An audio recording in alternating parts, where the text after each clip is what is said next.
તુર્કમેનિસ્તાનના કારાકુમરણમાં એક જાગતો જ્વાળામુખી નહીં પણ એક એવો ખાડો છે જે 50 વર્ષોથી સતત સળગી રહ્યો છે.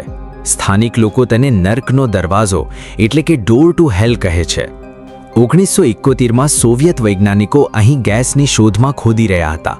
અચાનક જ જમીન ઢસી પડી અને એક વિશાળ ગોળ ખાડો બની ગયો. તેમાંથી ઝેરી મિથેન ગેસ નીકળવા લાગ્યો.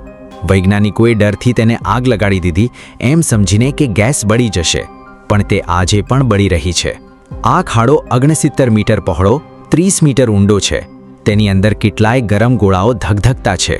અંદરનું તાપમાન 400 ડિગ્રી સેલ્સિયસથી વધુ હોય છે. રાત્રે તે દૂરથી જોઈ શકાય છે, જાણે કોઈ વિશાળ ભઠ્ઠી ધરતીમાં ખુલ્લી પડી હોય. સ્થાનિક લોકો તેની પાસે જવાનું ટાળે છે અને તેને જિન્નોનો ખાડો કહે છે. એકવાર એક વૃદ્ધ વૈજ્ઞાનિકે તેના અંદર ઉતરવાનો પ્રયત્ન કર્યો. તેણે ગરમીથી બચવા માટે ખાસ પોશાક પહેર્યો હતો, પણ જેવો તે નીચે ગયો તેની રાહ જોનારા સાથીઓએ ફક્ત એક જ ચીજ સાંભળી.